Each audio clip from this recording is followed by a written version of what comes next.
Assalamualaikum semua. Perkenalkan, nama saya Salsabila Siregar.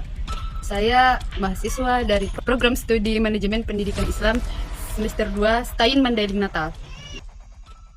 Kita seringkali merasa cemas akan sesuatu hal yang di luar dari kendali kita.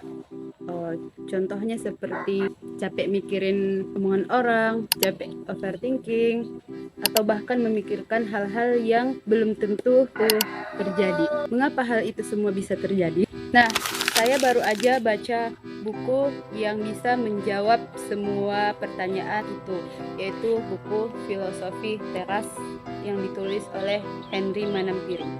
Buku ini membahas salah satu filsafat kuno dari 2000 tahun lalu, yaitu filsafat Stoicisme yang dipakai orang-orang Kaisar Romawi Marcus Aurelius. Buku ini ditulis oleh Henry Manampiring yang ditulis dengan bahasa yang sangat simpel, santai, dan relevan dengan kehidupan si milenial dan generasi Gen Z masa kini.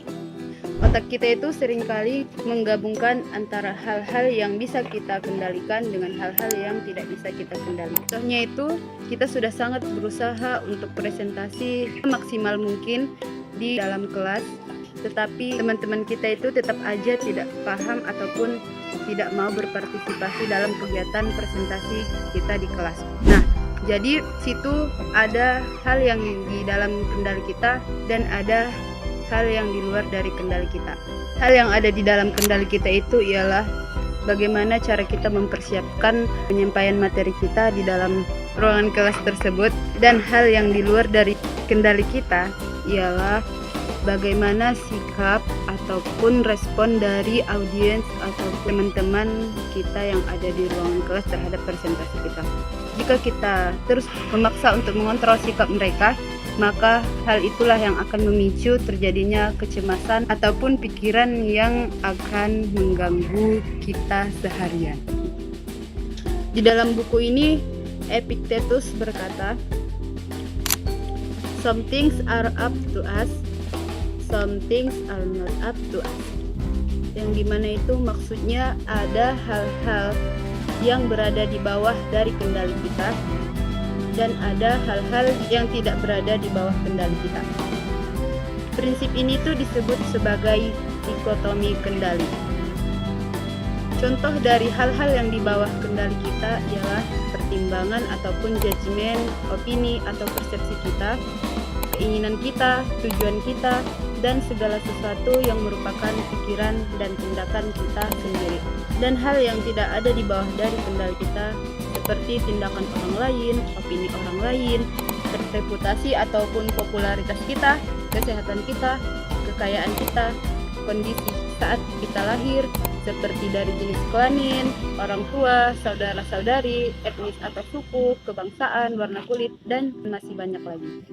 Dari mana sih sumber dari segala keresahan ataupun kecemasan kita? Sumber dari segala keresahan dan kekhawatiran yang ada di dalam pikiran kita. Di dalam buku ini Epictetus mengatakan bahwa it is not things that trouble us, but our judgment about things. Bukan hal-hal ataupun peristiwa tertentu yang meresahkan kita, tetapi pertimbangan, pikiran, ataupun persepsi akan hal-hal dan peristiwa tersebutlah yang menimbulkan kecemasan tersebut. Dalam filosofi teras, apa yang bisa kita tangkap oleh indera kita ataupun impression dan interpretasi atau makna atas apa yang kita lihat dan dengar tersebut itu dipisahkan menjadi dua hal. Kita seringkali memberikan interpretasi ataupun penilaian atau disebut dengan value judgment dan pemaknaan atas sebuah peristiwa hal yang kita alami. Peristiwa-peristiwa yang kita alami itu hampir semuanya netral, tetapi dengan interpretasi ataupun makna yang kita berikan, peristiwa itu dapat menjadi sebuah hal yang positif ataupun hal yang negatif.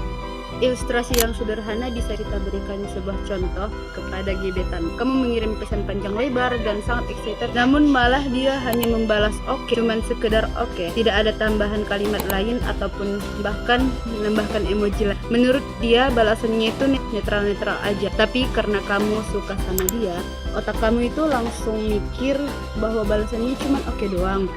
Berarti dia nggak suka sama aku dong. berarti dia nggak peduli sama aku, berarti dia nggak antusias dong sama aku, dia cuek, dia sebenarnya nggak peduli sama aku, fix dia nggak suka sama aku. Nah, kata cuek di sini, nggak peduli atau nggak suka di sini, itu adalah sebuah interpretation ataupun sebuah penilaian yang subjektif yang belum tentu seperti itu. Nah, hal ini sesuai dengan yang dikatakan oleh Epictetus tadi, yang dimana bukan hal-hal ataupun peristiwa tertentu yang merusakkan kita, tetapi pertimbangan kita lah, pikiran kita, persepsi kita akan hal-hal dan peristiwa tersebut yang menimbulkan rasa positif ataupun negatif terhadap sesuatu peristiwa ataupun terhadap sesuatu hal. Penilaian-penilaian tadi itu disebut dengan interpretasi otomatis. Nah, di dalam buku ini kita ditawarkan bagaimana itu caranya melawan interpretasi otomatis tersebut. Dijelaskan ada mulai dari memahami peristiwanya, lalu munculnya interpretasi otomatis yang akhirnya menimbulkan emosi negatif. Hal ini bisa kita rubah. Di dalam buku ini kita juga diberikan sebuah teknik yang dinamakan teknik STAR untuk melawan interpretasi otomatis tersebut. Dimulai dari stop, di saat kita sudah merasa bahwa emosi negatif itu terpicu ataupun akan timbul, kita berhenti dulu ataupun stop terlebih dahulu. Jangan langsung bertindak terhadap sesuatu peristiwa ataupun hal yang sedang kita alami. Yang kedua, setelah kita stop, lalu think and assess atau berpikir dan memberi penilaian terhadap sesuatu peristiwa yang sedang kita alami tersebut. Kita harus berpikir secara rasional, dan di sini juga kita harus memikirkan apakah kita setelah memisahkan antara fakta objektif dari interpretasi ataupun value judgment yang akan kita berikan kepada sebuah peristiwa tersebut, atau bertanya pada diri sendiri, apakah emosi saya ini terjadi karena sesuatu yang di dalam kendali saya atau bahkan di luar dari kendali saya. Setelah itu kita memberikan respon terhadap peristiwa atau hal yang sedang kita alami.